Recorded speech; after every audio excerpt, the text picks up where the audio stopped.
The Washington Post in December 20th to be precise, had a piece. I wonder if they regret it now. I really do. I think there's a price to be paid by those who compared him to Hitler. This is the headline in the Washington Post, December 20th of last year. Yes, it's okay to compare Trump to Hitler. Don't Let Me Stop You, by Mike Godwin. Godwin apparently had a Godwin's law, not to use Hitler as a comparison, because it cheapens Hitler, which was a good idea. But now the author of his own rule about using Hitler to dismiss your political enemies should be dropped. Yes, it's okay to compare Trump to Hitler. When people draw parallels between Donald Trump's 2024 candidacy and Hitler's progression from fringe figure to great dictator, we aren't joking.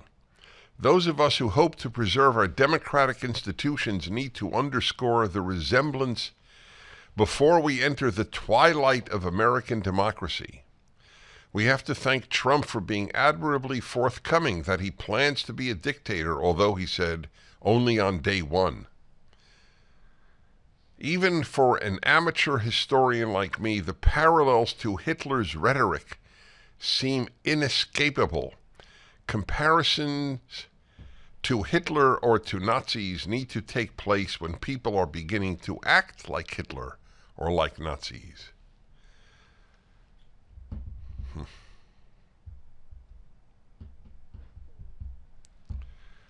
I long for the days when America killed Nazis instead of agonizing over whether to ban them from Twitter. The dots are there, dear students of history. It's never a straight line. But if you've been paying any attention at all, the parallels are enough to scare the wits out of you. These are comments on Twitter.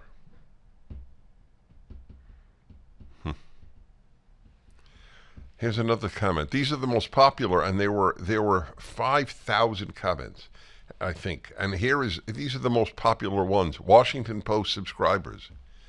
Here's another one. My father worked for the Jewish underground, though he wasn't Jewish, and was a young American at the time.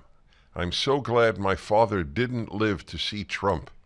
He would have been as horrified with Trump as he was with Hitler. How's that, huh? Thanks for your article, Mr. Godwin, and other of the most popular comments in the Washington Post. It cannot be stated often enough, Donald Trump is openly advocating for a fascist government with himself as the great leader at the top of it all. And, to varying degrees, each and every other person in this nation subservient to and obedient to his will and his will alone. If that's not Hitlerian in nature, I don't know what is. ABC News, also in December. Donald Trump's history with Adolf Hitler and his Nazi writings. Analysis. There have been multiple reports of Trump privately admiring Hitler. ABC News. Most people still get their news from NBC, ABC, and CBS. Get that? Multiple reports of Trump privately admiring Hitler. By the way, should I remind everybody, I guess I should, that he happens to have a Jewish child and Jewish grandchildren. Do you know anybody who admires someone who wishes to murder their family?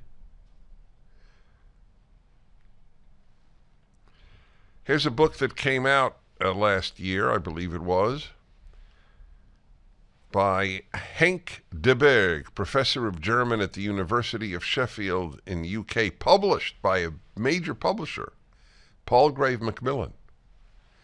Trump and Hitler, a comparative study in lying, 2024 edition. Were you familiar with that work?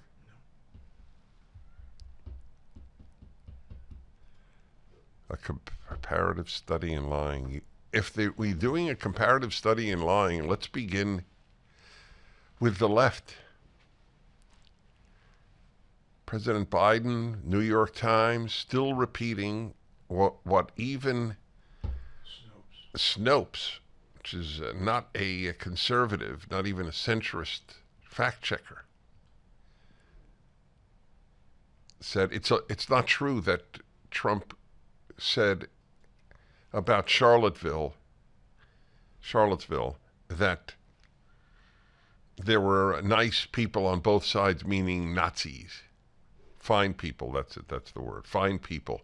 He never said that he was never referring to Nazis. We put out at PragerU, 5 years ago? How many years ago? 5. Yeah.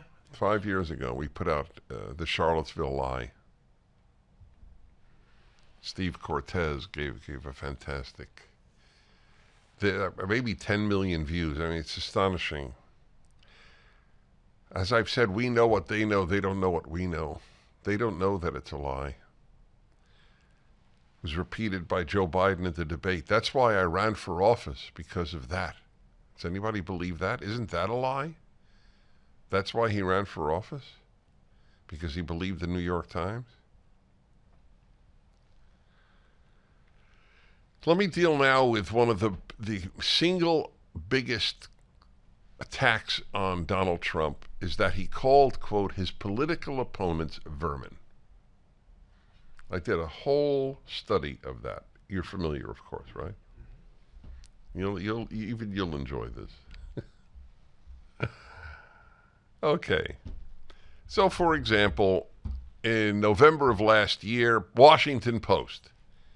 Which do you think is more vile, the Times or the Post? Depends on the week. Depends on the week. Trump calls political enemies vermin, echoing dictators Hitler and Mussolini, by Marianne Levine, a national political reporter for the Washington Post.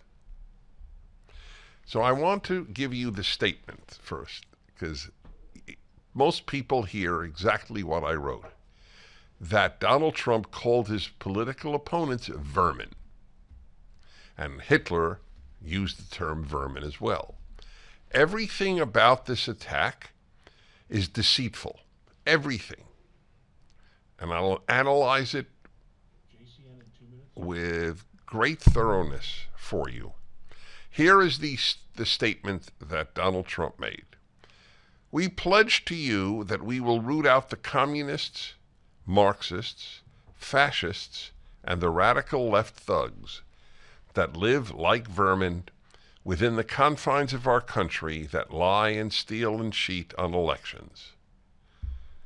All right. Okay, now, so quoted in the article is a historian at New York University, Ruth Ben-Ghiat, in an, you know about her? In an email to the Washington Post, calling people vermin was used effectively by Hitler and Mussolini to dehumanize people and encourage their followers to engage in violence. And now let me explain how deceitful there is. First, he did not call his political enemies vermin. Okay? Whom did he call? And he didn't call anyone vermin. He said they act like vermin, which is not an insignificant distinction. But here's the key.